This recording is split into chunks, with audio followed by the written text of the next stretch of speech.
What's up, YouTube? It's your boy Robert R. Ricks. It's the real time story time, and I don't remember where we left off. I just remember it was. Let's see here.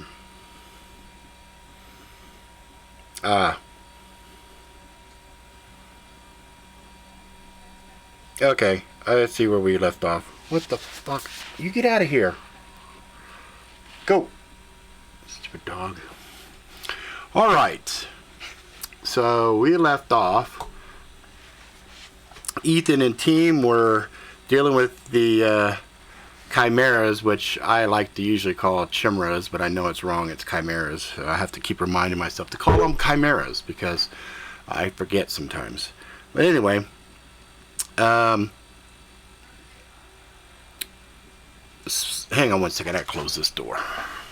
Go. Out. Go. Go.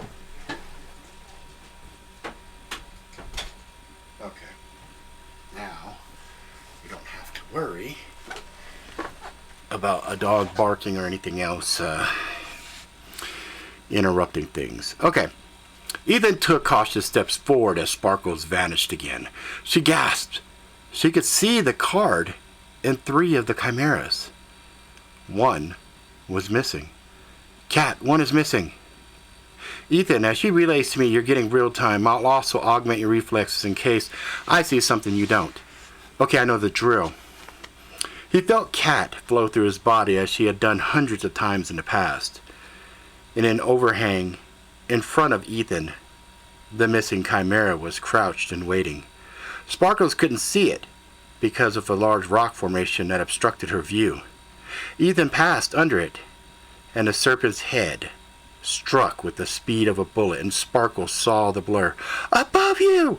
Ethan rolled right and swung with ethereal, which severed the head from the serpent, and the chimera roared. The other 3 turned to face Ethan. All are engaged now.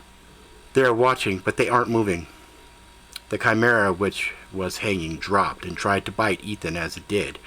He could see it, even in its cloaked form, and he rolled again to its flank, and he swung, and his blade hit the neck solid. A huge explosion filled the chamber as he watched the goat head explode into a bloody mess. The lioness head roared in pain, and the body shifted to face Valk. The arrow from Melissa hit the lioness between the eyes, and the chimera dropped. 1 of the 3 marks on Valk's arms flashed and then vanished. Her eyes began to flare up a brilliant red glow. She chambered another round and shifted her aim and traced after Ethan. Melissa also shifted on the ball of her feet and watched as Ethan moved. It was difficult, since he moved quickly. Okay, all 3 are closing. They are trying to surround you. Ethan reached down. On his left hip was his pistol. He pulled it free and crouched, slightly waiting for instructions. 1 at 115, very close. He raised the pistol and fired a round, and an explosion was similar to that of the BMG, the 50 BMG. The bullet hit the closest chimera in the chest, and the lioness head was prepared to use his flaming breath. Ethan jumped into the air as he did. Valk released hell as the chimera started breathing flames. The massive round hit the head, and it was nothing more than a bloody mist. Melissa fired 2 arrows quickly. 1 hit the goat head, the second the serpent's head. Nice. 1 of chimeras is braking and heading towards the fire support. Where? Straight line to Valk, here 12 o'clock. Valk was chambering another round, and again a red mark in her arm flashed and vanished. Valk, Melissa, 12, coming fast. Ethan fired a shot. Correction. Valk, Melissa, 12 o'clock, coming fast. Ethan fired a shot, and it landed on the chimera's back flank. It shimmered slightly and roared out in pain. Ethan, in front of you. He felt his legs jump, and he realized Cat was driving. Gotcha. A blast of heat shot under him as he moved. A crushing pressure was on his leg, and he saw the serpent had locked its jaw on his calf. His armor was holding, and the fangs didn't penetrate. He imagined a shark suit, and the mouth of a great white shark must have felt similar. The pressure was immense. He heard another explosion and another roar. The sound and flashes of Melissa's arrows and the chimera, which had charged them, was dead, inches away from them. Ethan went to fire his pistol, but it was knocked out of his hand as he swung and as he swung his blade down, it struck the shoulder of the chimera. He felt the heat and smelled the sour stench of the beast as it opened its mouth to use its breath. "Ethan!"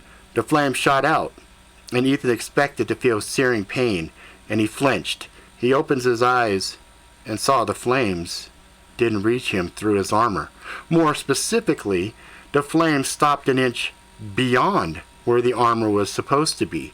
He felt a surge of power and punched through the flaming torrent which had enveloped him, and saw the faint outline of a dragon enter the mouth, and the chimera exploded into a huge chunk of seared meat. Ethan stood there, steam rising off of him. "Yes!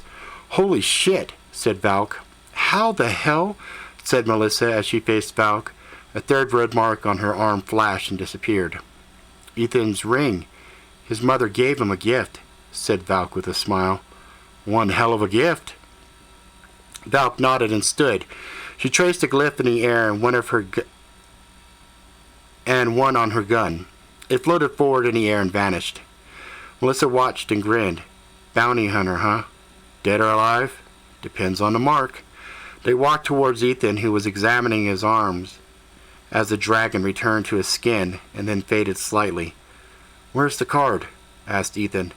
"It's about 50 yards in front of you under a large pile of stones," answered Sparkles. Ethan and the team walked towards the pile of stones and paused. Sparkle materialized and joined them. "What's up?" "Those stones. They look like eggs," said Valk. "Eggs?" asked Ethan. "There's dozens here," Valk noted with a tinge of excitement in her voice. "So what? Are they delicious?" asked Sparkles. "Sparkles!" said Melissa with a look. "What? I'm serious." Valk kneeled and examined the eggs closer. "This is very strange. The chimera don't usually work together. I've never heard of a nest with so many eggs." Valk was confused. "Thoughts?" asked Ethan. "We need to keep them safe. If you guys are okay with it, I'll take care of the eggs," said Valk. Ethan shrugged. "I don't have any problems. Anyone?" "No." "Nope," said Sparkles indifferently. Melissa shrugged. "Have at 'em." Valk traced a symbol on her hip bag. She carefully grabbed each egg and placed them in her pocket, which opened wider to accommodate the eggs. When she moved the last egg, the power trump revealed itself. "Wow, it is very powerful," said Melissa. Ethan watched her body language, and she seemed relaxed. He reached out, grabbed the card, and as he did, he felt the icy surface. Images of conquest of the heart filled his mind. He saw Cleopatra and Caesar, Valeria, Messalina and her horde of lovers, and Catherine the Great. He took the card away and glanced at Sparkles. "What was that?" asked Sparkles. "You guys could sense it? Lots of images. Some not so PG-13, said Cat. He nodded. "So what's the deal with the card?" asked Melissa. "Enslavement. I think you can seduce who you want and make them your love slave."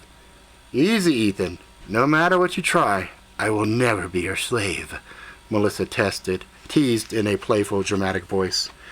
"Relax, Melissa.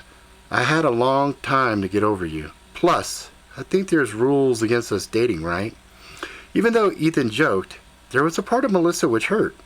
It may have been over 10 years for Ethan, but for her, it had only been a few weeks, and she had authentic feelings for him. Truth be told, she was deeply saddened by his refusal to go to Fiji with her. But orders were orders. As if, even if the rules allowed, which they don't by the way, that ship sailed. "Exactly. Guys, can we get out of here?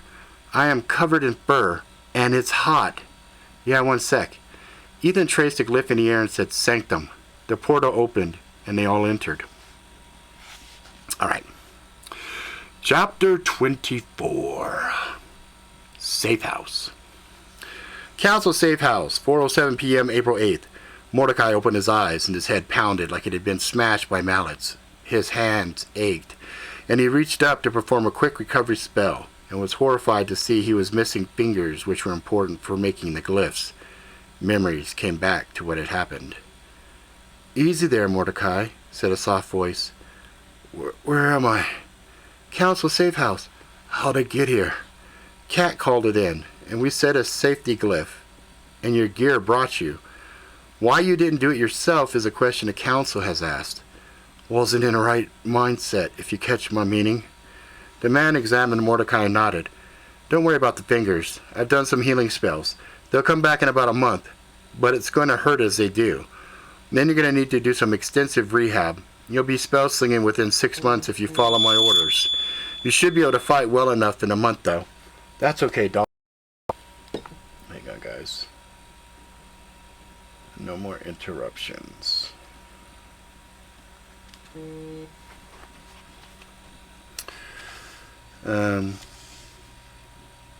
Thanks, Doc. Orders are for you to rest, but there are 2 questions the council asked me. Okay, shoot. Who did this to you? I think it was a damn chimera, if you can believe it. Yes, your wounds are indicative of a mystical attack like that. The other question is more ambiguous. Did you get it? No, I did not, but I suspect Ethan might have. Okay, get some rest. The doctor traced a few different glyphs on Mordecai, and sweet, peaceful darkness came quickly to him. Chapter 25, Blowback, Utah Sanctum, 4:15 p.m., April 8th. Okay, so we have 2 of the 5 cards the Oracle asked us to retrieve. We have a problem, though, said Ethan slowly. What's that? Asked Valk. She only told us where we could find the first one, and Mordecai led us to the second. We have no idea where the others are. Valk nodded. We could always go and talk with her. We do have the talismans. Ethan nodded. Or we can discuss them now. I'm speaking only to you at the moment, said the Oracle in Ethan's mind. Of course. That's how you knew we had the first card. You could hear what was being said. Yes, but also see, there are many paths, and the one you traverse now will lead you to heartache and pain.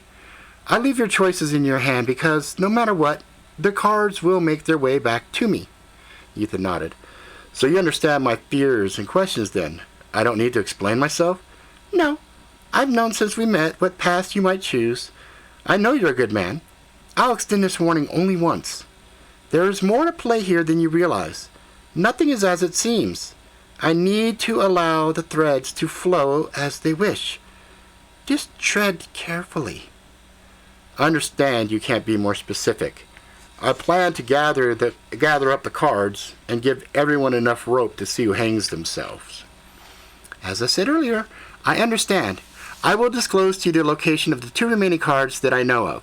The final cards being hidden from me deliberately, but in doing so, they have revealed who they are. Who has the final card? The Council. The 3 Fates, to be exact. Triplet mage sisters who are powerful and wise. They were all born with the sight, and will know that I have told you this. You will not be able to surprise them. They have a small army which protects them. Well, at least we know who has protected the last card. Do you think they want all 5 cards? They all do, though I suspect only one understands the true powers they possess. There was an awkward silence, and the Oracle continued. The cards you seek now are the Magician and the Empress. You have only handled 1 card at a time. I invite you to place the cards on top of each other and see how they complement each other. Only a powerful entity as yourself can handle this. Do not allow any mortal to combine the cards. The placement of cards is important. East to east, west to west, north to north, south to south, and the other combinations. Here are the locations. Images and locations flowed into Ethan's mind. When we spoke before, you mentioned that the cards seemed to be lost and not in use. The last card was guarded by 4 chimeras, which Valk felt was interesting. Things like that make me nervous. My dear Ethan, things are always changing. What was safe and benign can become dangerous and disturbing in a blink of an eye. Ethan nodded, and the Oracle was gone from his mind. Valk was staring at him. What just happened? She asked, as she had noticed Ethan was distant, obviously in contact with something. The Oracle and I just had a conversation. Melissa and Sparkles walked over and stared at Ethan. What did the kid say? Asked Sparkles. She told me where the 2 known cards are, and she knows who hid the Fool card. Who? The Council. Something about the 3 sisters. I know who they are, said Kat. Kat knows more about them, and we'll figure them out last since the Oracle said they already are aware of our intentions to get the cards. Was she pissed? Asked Sparkles. Who? The Oracle? It didn't seem that way. More like I felt sadness coming for her. She said no matter what, the cards would end up back in her hands. She warned me if I kept the cards safe from everyone, that I'd feel sadness and pain. What does that mean? Asked Melissa, a bit aggravated. Oracle's kinda cursed. Speaks only in loose riddles and hints. She explained it to me in a way that makes sense. I'm still on the fence about her, but she did share one thing that hadn't occurred to me. She said the cards interact with each other in different ways. She invited me to put the cards together and see for myself. She also warned that the handler of multiple cards had to be strong enough. I'd be careful. That doesn't seem like a good idea, warned Kat. Kat's worried it's a bad idea to mess with the cards. Well, we don't know why everyone's so interested. Maybe if we could see what they do, it'll shine some light on it. I have the guide stone. I can consult with it and see what it advises, especially in light of the fact that the sisters already know what we plan. I'm not concerned if the council is using the guide stone to listen in. That seems logical, agreed Kat. Valk shrugged. See what it says? Melissa nodded. Ethan closed his eyes, focused on the guide stone, and the diamond flared up. And Ethan found himself in an empty room with a small computer terminal in front of him. The display looked like an old DOS prompt, but the line above where his input prompt stated, "Ask me a question." He sat down in front of the terminal and typed, "Can the Oracle be trusted?" The Oracle can be trusted to follow her desires and needs. What do you know about the Trumps? The Trumps predate the creation of your Earth version 2.0. There was an Earth 1.0? Yes. What happened to it? Unknown. I am created after Earth version 2.0 was completed. No data on Earth 1.0. Do you know the full power of the Trumps? No. Do you think it is wise to examine and experiment with cards we have in hand to see their abilities? No. But I understand a desire to find out, as I am interested as well. Do you think I am power enough to do so? If we take what the Oracle has told you to be true, then the answer is yes. Do you trust the Oracle? She has not given you a reason not to trust her. I do not trust her personally because she has not given me a reason to trust her. She wants the Trumps and seems confident that she will get them in the end regardless of whatever you do. Should I retrieve the remaining cards? The question is, why do you seek the cards out yourself? I don't know. Initially, I was doing it to help the Oracle. Now, I am unsure why. Then logic would dictate you do nothing. You hold 2 of the 5 cards. The other 2 are in play. The final card is hidden away. The more you consolidate the cards into a central location, the greater the risk you will lose control of them and someone will get them. Who? Unknown. There are many players in this game. Are you one? No. I am here to guide. I am impartial. I see. Do you think the Oracle has other people, other than us, hunting the cards? I would think so, though, with you helping her, it seems the greatest level of success would be with you. Again, the Oracle has invited me to experiment with the 2 cards I have to see how they complement each other, to see what their true potential is. I am inclined to gather information. That is of interest to me as well, since I do not have data on the interaction of the cards with each other. What are the risks? Corruption. You have done well to keep your growing power in check with your sense of morality. Rapid acceleration of your power could lead you to make rash decisions and become corrupted. Is that really possible? Examine the examples you have witnessed from the cards you have interacted with thus far. Each example you saw was not a shining example of goodness. I see your point. The Oracle did mention that normal humans should not handle the cards. Yes, but I caution you against hubris and overconfidence. I understand and appreciate your concern. Is that all? Yes, for now. Good luck, Ethan. Thanks. The room flashed and disappeared, and everyone stared at Ethan. Okay, I'm going to see what happens when the cards are used together. We can set up a safe area remotely for anyone who's nervous, or you can stay and see. I really think this is a bad idea, cautioned Kat. Kat is again warning it's a bad idea. I figure if you do this, then we'll have a better understanding on how the cards work and how they could be used, asked Melissa. Yes. What did the guidestone say, asked Sparkles. It advised I don't go after the other cards and just leave them, since bringing them all together could present a target for all the groups. Crap, said Sparkles. Yeah, that makes sense. You'd have to make sure the cards are in a safe place for sure. I've been working on it. Sparkles, go ahead and see if you can find a judgment card. It's here, and you can usually spot it quickly. Okay, you testing something? Yes. Alright, I'll be right back. Sparkles shifted out of sight and a few minutes passed, and then she materialized. It's weird. I think I see it for the briefest of moments, and then it's gone. Perfect. For us to access the card, I need to do this.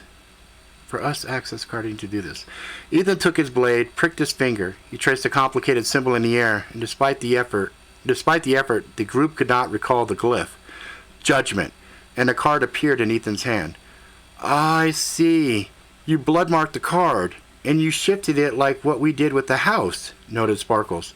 Yes, on blood. Yes, on technique. But since it's not for us, we used a randomizer. Sparkles nodded and thought about it. So if you did that to each of the cards, then the likelihood that all 5 would be in the same place at the same time is virtually impossible, especially if the sanctum is put into motion. If you die, the cards are unreachable. A dead man's switch?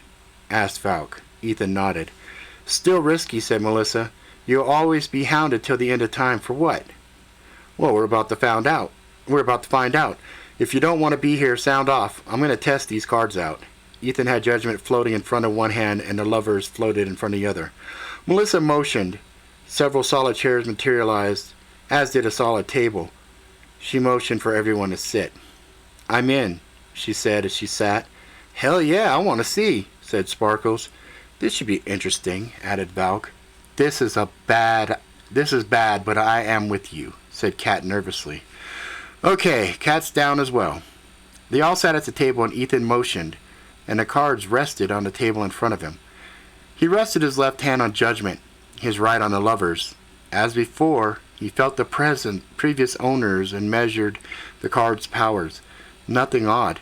He lifted the judgment card and placed it on the lover's card, both faced up, and aligned them in positioning the top of both cards. There was a brilliant golden flash. When he placed his hand on the combined cards, he felt the wild flow of power, and everyone noted his eyes filled with a golden glow. Dude, your eyes are all golden. What do you see? Asked Sparkles in a hushed tone. Truth. Judgment augments the lovers and shows me the truth of the heart. He looked at Melissa. Her feelings were easy to detect, but her sense of obligation was stronger.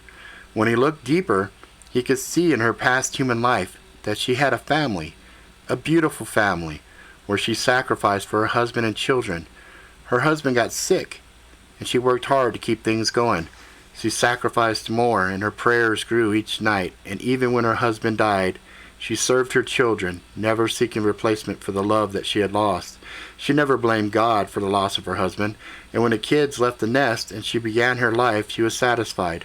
One night a stranger came knocking, and as she bled out and died, she never once took the Lord's name in vain, never questioned. She only loved. She was filled with deep love when she awoke, and she realized she had been chosen and had been transformed into an angel. The love of your life is servitude to the Heavenly Father above all else. Tears filled Melissa's eyes. He turned his gaze on Valk. Her heart was broken. There was never a man there. Nothing stirred in her heart as far as passion. There was a darkness, hatred, driven for revenge. But she had done a good job keeping the darkness at bay. She also knew sacrifice. He saw the marks on her body and understood their significance. The marks are not mementos. They are prepayment for your vengeance. Valk wanted to flee away and break the gaze, but something powerful held her at the table. You have paid a great price for that power. He turned his gaze to Sparkles. He saw a proud member of the Fae and suddenly had understanding. She was slated to be royalty, but her free spirit would not be shackled. She would not be spoken for and be submissive to another for a sense of obligation or duty, and instead opted to be a familiar, which was considered by many of her kind at the lowest form of existence. She didn't see it that way. She saw it as freedom, the choice to choose her own destiny as opposed to having one chosen for her, serving others to find your own freedom and leaving the shackles of power behind you. And what of you? Asked Valk. Ethan focused on himself and had already known the fear of loss and abandonment and shaped the affairs of the past, but even more vivid was the love of success, the need to be needed. He had held the position and jobs for so long, avoiding promotions to endear himself to others, to find a fulfillment which was lost in his own heart. I depend on the gratitude and need of others to find fulfillment. I am afraid of loss, and as such have never before built strong relationships for fear they would leave me. He realized he didn't need to share the information. There was nothing that obligated him to disclose these deep feelings, but he felt it was only fair. What about Kat? Asked Melissa. Ethan examined the goggles, and there was nothing there. I suspect since she is not physically here with us, I cannot examine her heart. Thanks. That hurts. I am sorry. I meant to explain to the others. I understand. Ethan removed his hand from the cards, and his eyes went back to normal. All eyes were on him in stunned silence. Valk, I'm sorry. She stared long and hard and then smiled. Don't be. I knew the risk with playing with fire. Ride or die for sure, said Sparkles. Ethan smiled. I think I get it. I want to try 2 other tests, and I think we're done. They all nodded. Ethan took the lover's card and placed it on top of Judgment, and it glowed brilliant red, and his eyes glowed with magenta and pink. Oh my, he said. What? In this formation, it enhances the ability to affect not just a single person to love me, but I could push it out, and it would make the entire world worship me. The entire world need me. The temptation was there, but he knew it would be fake. It wouldn't be real. But a small part of him said, so what? He would be a marvelous leader. He would bring peace to the world, a world of justice and love. What would the harm be? He would end war and pain. I could end the suffering, the pain, the conflict. By enslaving the world? Cried out Melissa. What about freedom of choice? Melissa pleaded. Choice has done the world good so far, yes? Look how corrupt everything is. We all crave utopias, and yet we never even come close. But a choice is worth it, said Sparkles. Ethan quickly moved his hand from the cards. Damn, he said as his eyes returned to normal. That was difficult, he said quietly. I wanted so badly to make everyone love me, to need me. But you didn't, smiled Sparkles. The force is strong with this one, she said in a funny tone. Okay, so whatever card rests on top is the focal point, and depending on position, there's additional abilities unlocked or usable. So with these 2 cards, if we take face up, face down, and the calculations, different variables, there's a ton of things that these 2 can do on their own, and each additional card would add the power exponentially. The other thing I noted was the cards started explaining themselves to me the more I handled them. They seemed to have an intelligence. Understanding all the possible variations available would take a lifetime.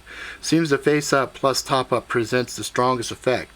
The top card defines the direction of the intent. The secondary card augment in their own specific ways. He looked at Valk and knew the cards possessed the ability to remove the pain of loss in her heart and also remove the revenge that flowed through her like black cancer eating away at her soul. He suspected she understood this as well, as she met his gaze and reached out and squeezed his hand gently. You think you could wipe it from her? Asked Kat. I know it, he said softly. And yet you decide not to? Why? She asked, surprised. I don't have the right to do it. Not my place. If she'd asked for it, I'd be happy to do it. No one should walk around with that pain. You understand who she made that deal with, right? Kat said simply. Yes. And when the marks are gone, he looked away from Valk and motioned over the cards. They floated in front of him. He again cut his finger, which had healed from the earlier prick. He marked each card with its own symbol, started the rotation one after the other. The cards disappeared, and he looked at his friends, and he knew in his heart they were his true friends, each motivated by their own goals, but none of them held any ill will towards him, and for him that was enough. What's the plan? Asked Valk.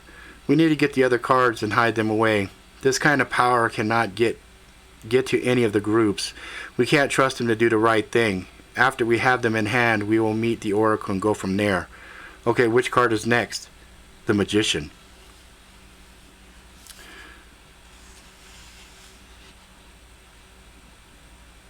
Yep, started a little bit earlier. Chapter 26, Council Meeting. Council Master Chamber, April 8th. The Grand Master watched the images and nodded. So you know what has to be done in regard to the Nephilim? The three women nodded in unison. You're sure you can handle him? They all shook their heads. In a direct confrontation, we would lose. We have another plan, though, one that takes the inevitable into consideration. What would be the cost? Grave. But it would offer the greatest chance of preventing all the cards going back to the Oracle. I need information. I have to weigh the options. We would be sacrificed. We will pass this veil in roughly 100 of our best warriors to make the plan believable. I'm not sure I'm willing to make that sacrifice. I followed your suggestion when I sent Mordecai after the Lover's card, and things progressed as we saw. Wait, you saw that Mordecai would almost die? Yes. We need things to go a certain path for our plan to have the greatest chance of success, or all will be lost. How bad are we talking about? The balance that has existed for thousands of years will be destroyed. Billions of people will die.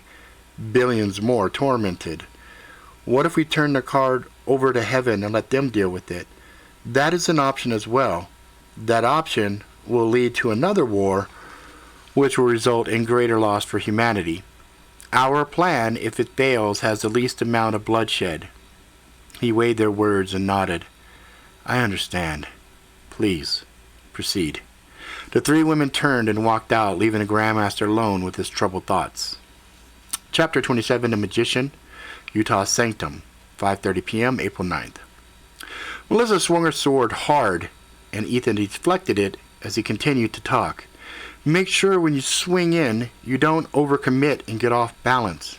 She swung again, aiming high, and at the last possible moment, shifted and brought the sword lower until it rested on Ethan's armor. Damn! Nice move. Very slick. Ethan committed the movement to memory, and they set for another round. Raphael taught me that one. It's a good maneuver. You saw that a mile away and allowed it. Why? We're training. I want her confidence up. I don't want her second-guessing her abilities. Remember what Master Yang Wang said about warrior mindset. Yes, I do. I'm teaching her other techniques that will help her build on what she has, and learning her moves at the same time. Yes, she has already revealed that Raphael taught her that move, and she's proud of it, so it's one of her good ones. They continued to spar, and Valk watched with interest. Ethan, mind if I join in with Melissa and we practice with multiples? Ethan shrugged. He slapped his hands on Ethereal, and the small version extended into his left hand. Nice trick, Ethan grinned. Thanks. Valk lunged in. She had a long sword extend from her hand like the outer front blade, snake towards his face, and he leaned to his left, stable and strong, and brought the small blade up towards her wrist, and she retreated quickly. Pretty fast, Ethan. Melissa tried to sneak an attack in from the back, and Ethan raised his blade up and blocked the attack aimed at the base of his skull. Sneaky, sneaky. Ethan pivoted, spun, and as he did, both women attacked.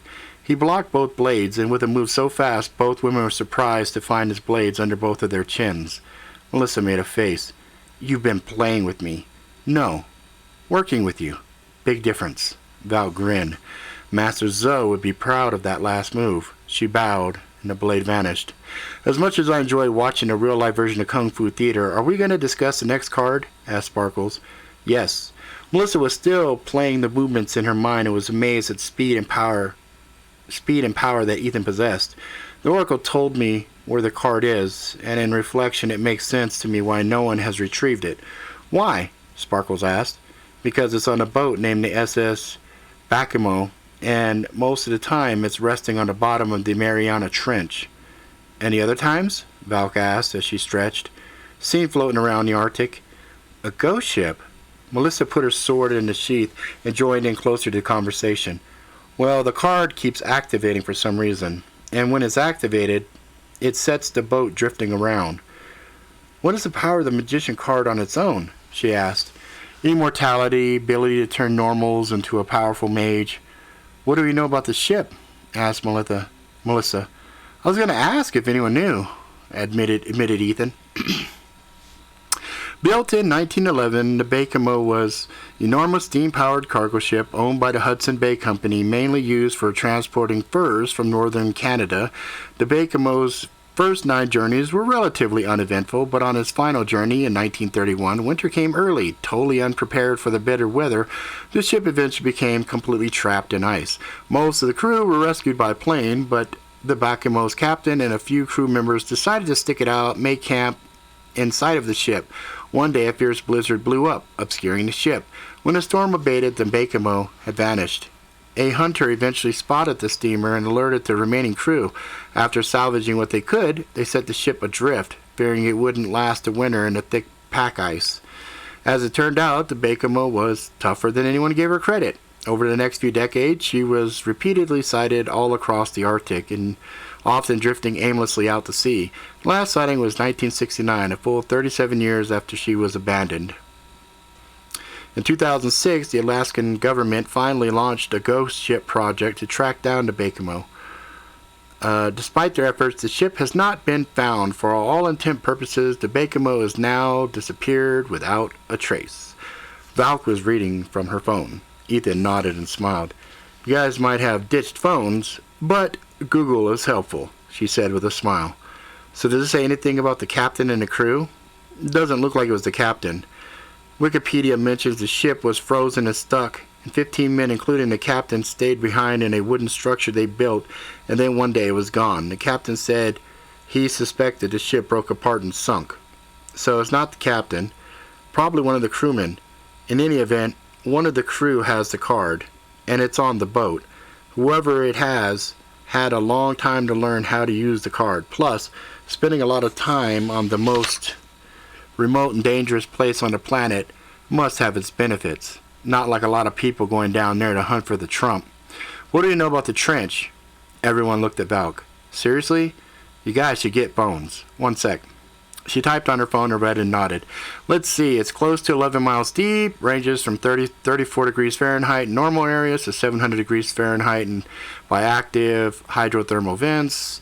Next to nothing normal living down there, like 4-inch amoebas, and for the most part, empty and void. Sounds like a fun place.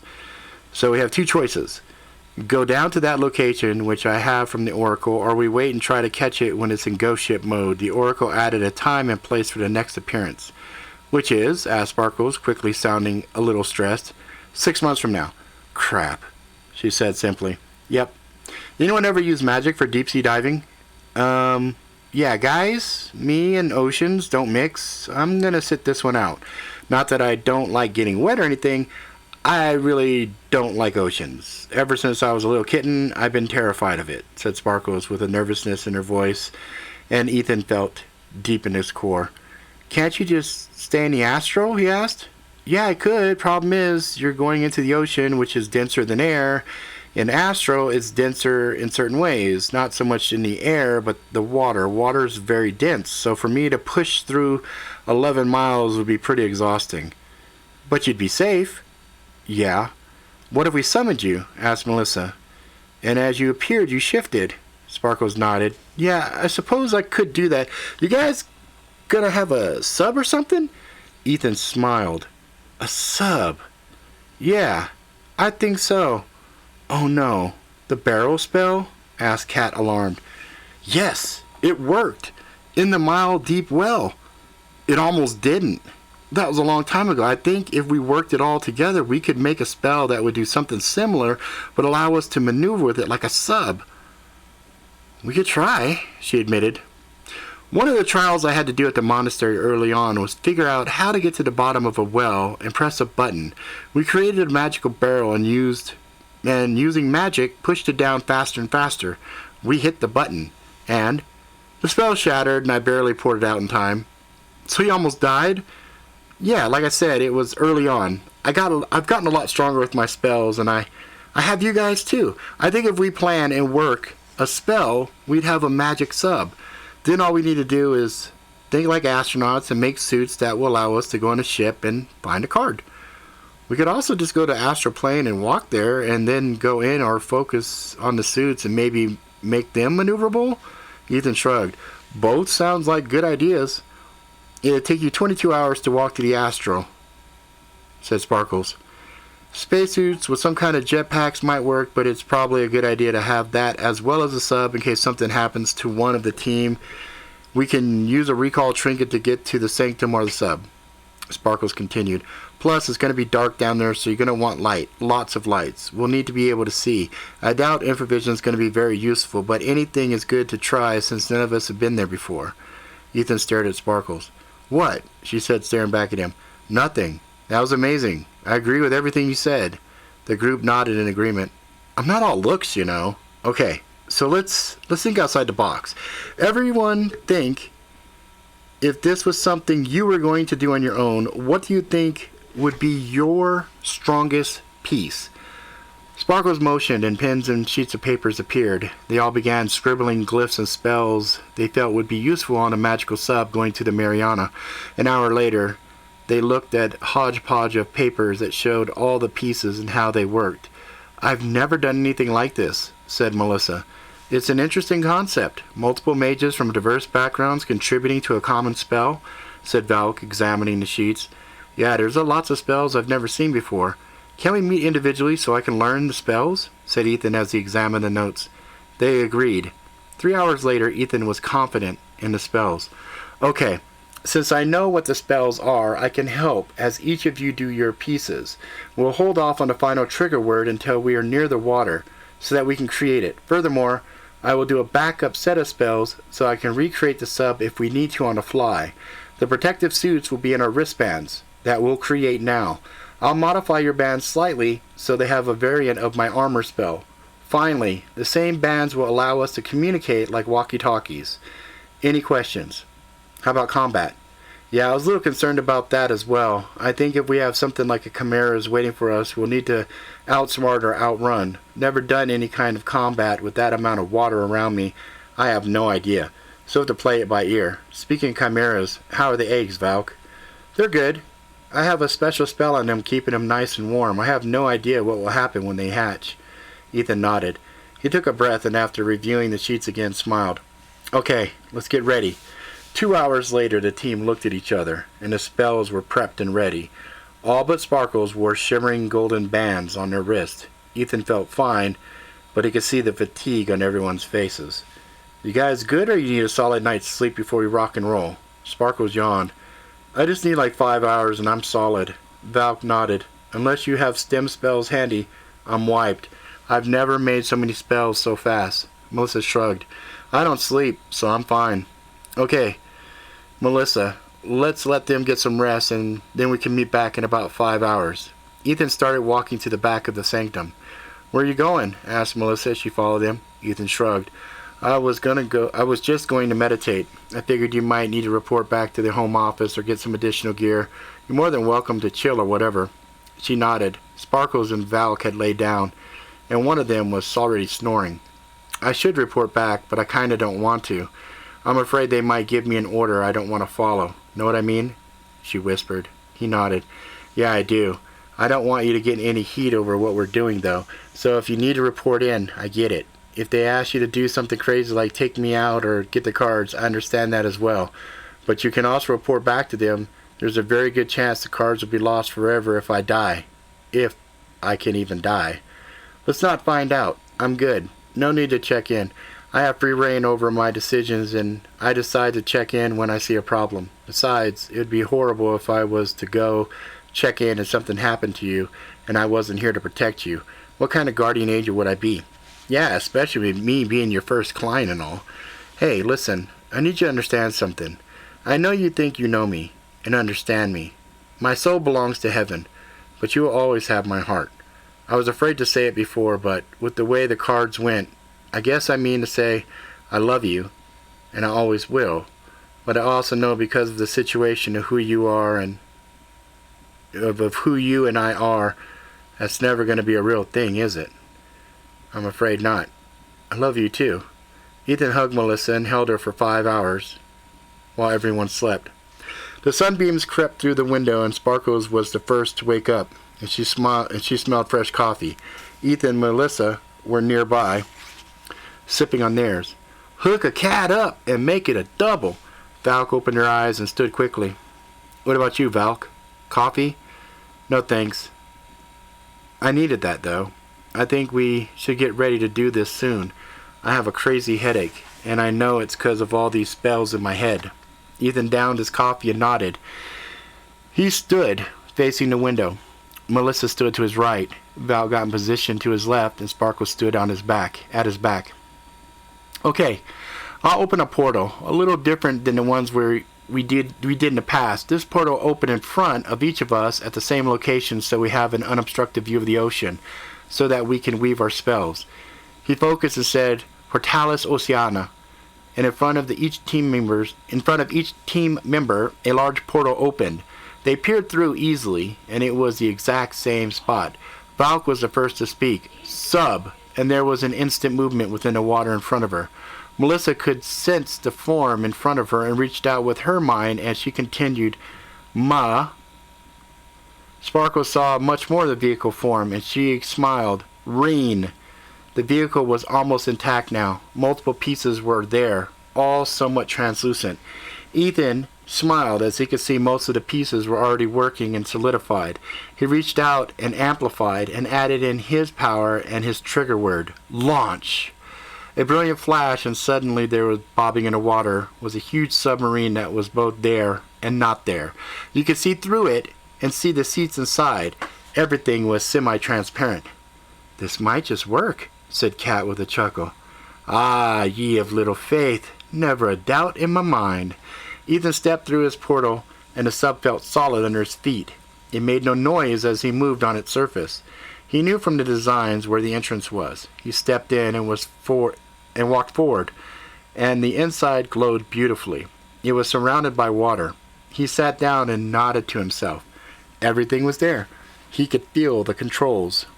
Valk followed, as did Melissa, and Sparkles just stared. Okay, so when you guys get where you need to be, you'll summon me, right? Asked Sparkles. Yes, said Melissa. I'll summon you like I used to do in the old days. Melissa winked and smiled, trying to calm her old friend down. Sparkles nodded. Should the portal stay open until then? Ethan nodded. Yes, nothing should be able to come through because of the wards, but let's keep your summon distance as short as possible. Okay, see you soon. Okay, guys, everyone in? Yes, said Melissa as she silently crossed herself. Yep, nodded Valk anxiously. Okay, closing all the hatches, making the vessel airtight. The air makers will generate enough air to last us a week if we need. Let's hope we won't be down there that long, joked Valk. Agreed. Ethan glanced at Valk. How good a driver are you?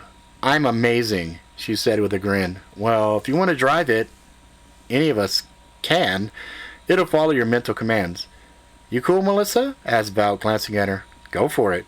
Okay, here we go. Suddenly the sub dove down, quicker than anything the normals could ever hope to make.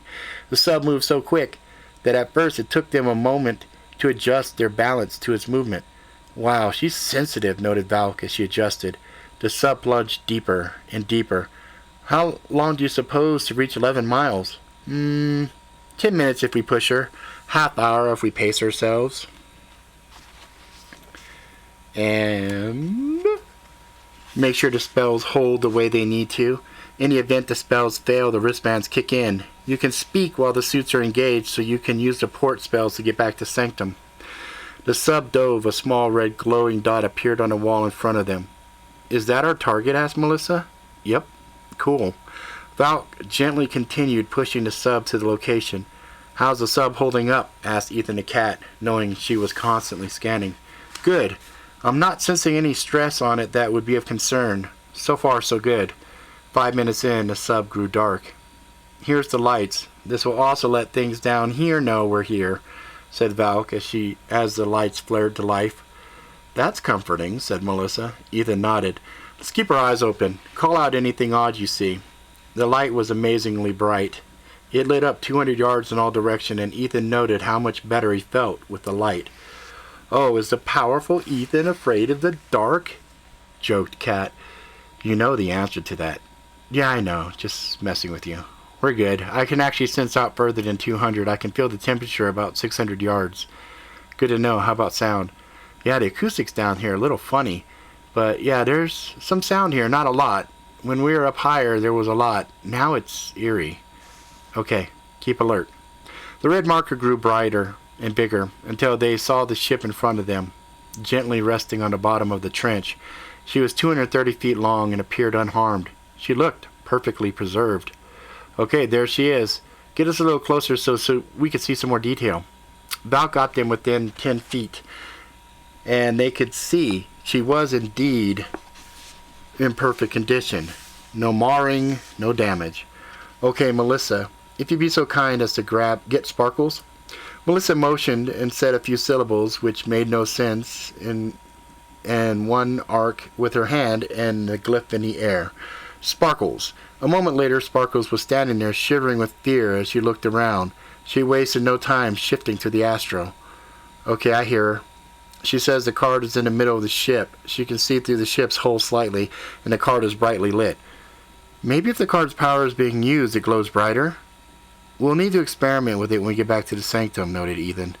Okay, Sparkles says the card's in the middle of the ship, so we're going to go swimming.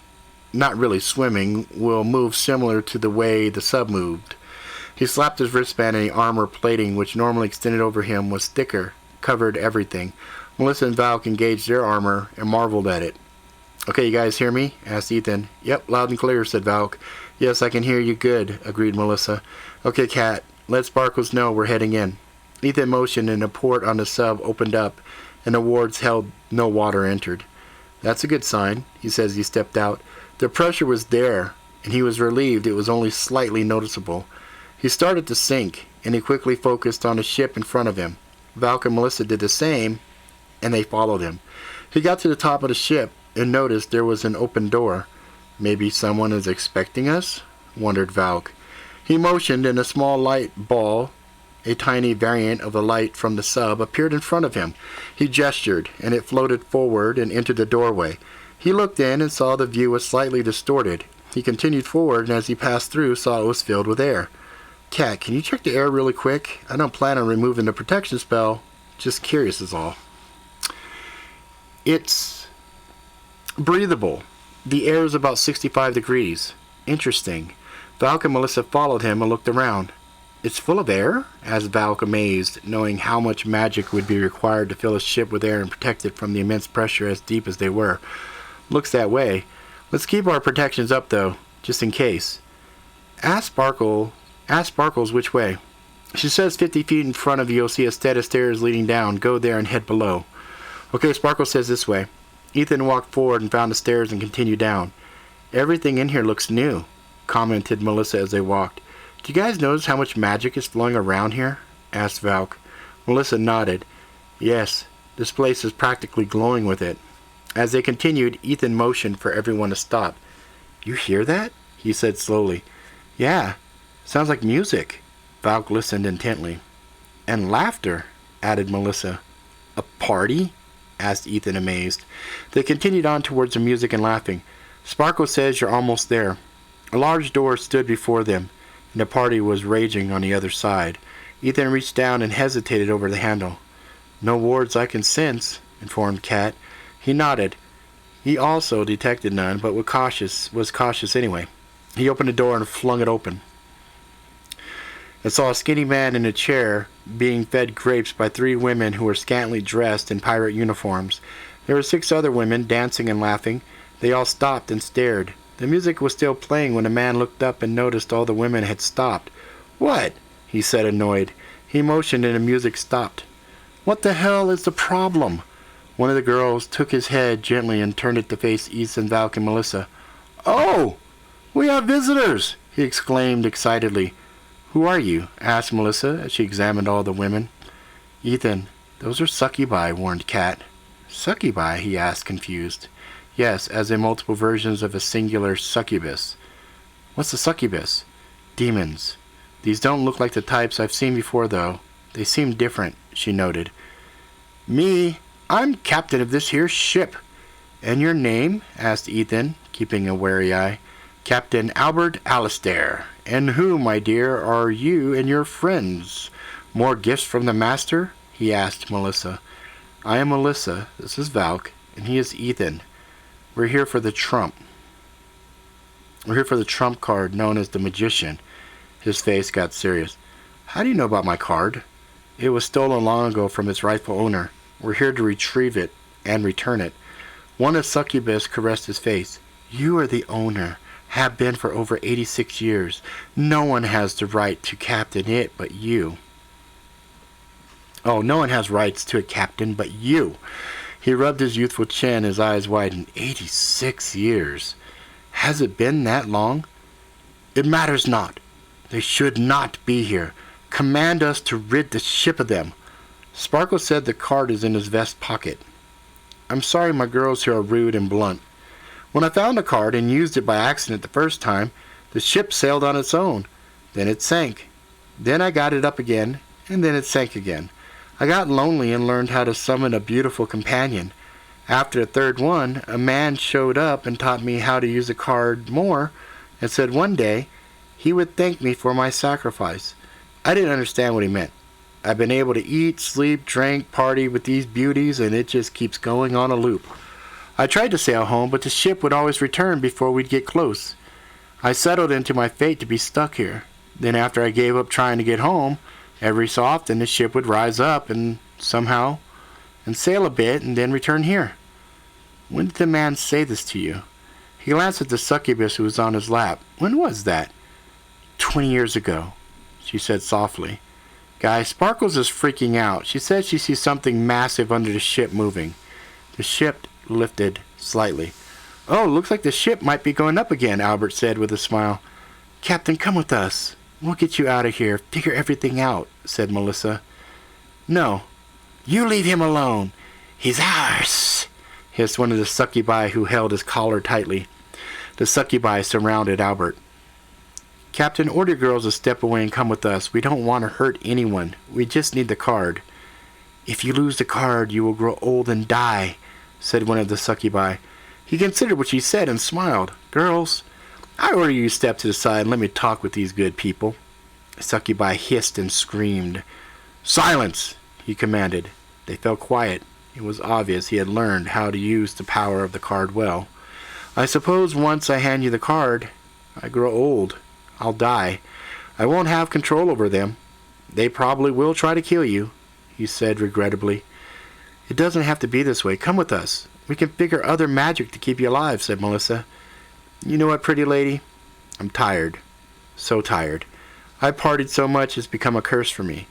Sparkles is melting down here, guys, and using language I have never heard her say.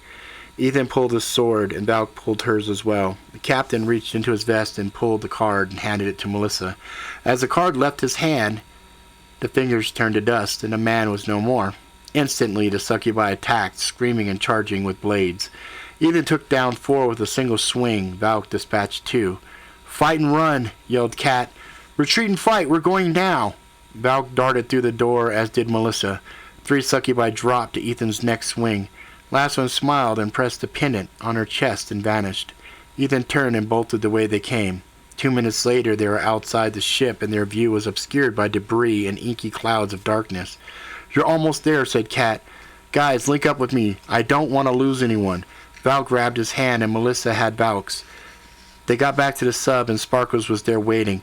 Forget the sub. Use the recall ports now. Okay, see you guys back at the sanctum. Sanctum. It's not working. Ethan's eyes grew wide. Valk made sure she grabbed Ethan and Melissa. Sanctum!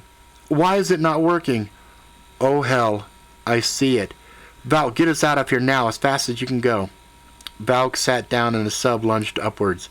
Looking at the bottom of the sub, they saw 3 large tentacles shooting up towards them, trying to grab them. Valk deftly dodged them. A large eye focused on the sub, and Ethan made eye contact with it. What the hell is that? I think it's a kraken. Sparkles, was that thing an astro as well? Yes, I hate the ocean. What's the plan, Ethan? Working on it. And open for suggestions. I wasn't expecting we'd be dealing with a kraken. Melissa, let me see the trump. Melissa handed him the card and Ethan examined it. He felt the power flowing through it. It's gaining on us. Hang on a sec. The kraken's form was immense, and it seemed to swallow the small sub. Several moments passed, and the darkness grew until a brilliant light filled Darkness grew until a brilliant light filled the darkness, and suddenly the sub shot out like a bullet. It launched out of the water and rose 800 feet in the air. Kraken launched out after it, wrapped its tentacle on the sub. Ethan focused, and the sub continued to rise. Those tentacles are constricting. I don't know how much the sub can hold. This thing is monstrous, yelled Cat. I have a plan. I just need more speed. The sub continued to rise, and the Kraken realized something was not right and tried to let go. Ethan focused, and tendrils shot out from the sub and held on to the beast, held it in place. The Kraken bellowed out as it realized it was stuck and continued attacking the small sub. Just a little more. The speed continued to accelerate. Suddenly they were in space, and the Kraken's eyes stared with contempt and hatred at the crew of the sub. A few moments later, its eyes clouded up and froze. Okay, let's try it now. Sanctum! A brilliant flash, and they each appeared back in the sanctum, breathing hard, and their collective heart rates were well above normal. That was fun, joked Valk. Yeah, Liz promised not to do that. Never, added Sparkles. Well, at least we got this, Ethan said as he held up the magician's card, his eyes glowing wildly. All right, that's it. Perfect timing. That we're at chapter 28 now. That's where we're going to stop. That was epic little part there. That was a fun one. I remember when I was writing that, I was like, what would be a good thing to put in a Marianas Trench that would really be freaky? And I said, you gotta go with the Kraken. Gotta go with the Kraken. Release the Kraken! So anyway, so that's that. We will continue to do the readings. Let's see. We got that's chapter. We're on chapter 28 right now. So we're on page 208 out of 323. So I think probably 2 or 3 more episodes and we'll probably be done. Yeah, we might be done in 2 episodes. Yeah, maybe 3, depends how it goes. But yeah, we're pretty close, guys. Pretty close to being done with the very first book. So hope you guys are enjoying it. I had to do it a little bit early because I was outside gardening and helping my wife with a shrub. It's Mother's Day, so I spent most of the day kind of just doing what she wanted me to do, and we are going to be barbecuing and some other stuff, and so I figured I'd just knock it out real quick and get this episode finished, and then run back and continue spending time with the old wifey and stuff like that. So that's it for now. We will do this again next week, same bad time, same bad channel. Hope you guys enjoyed it. Be safe, and for all you mothers out there, happy Mother's Day. Hope you guys are getting spoiled, or at least have the kids and loved ones calling you up saying, hey, happy Mother's Day, because if it weren't for you, I wouldn't be here, right? So if they didn't, well, shit, I'm saying it for them. Happy Mother's Day. All right, guys, that's it for now. I will see you guys next week. All right, bye.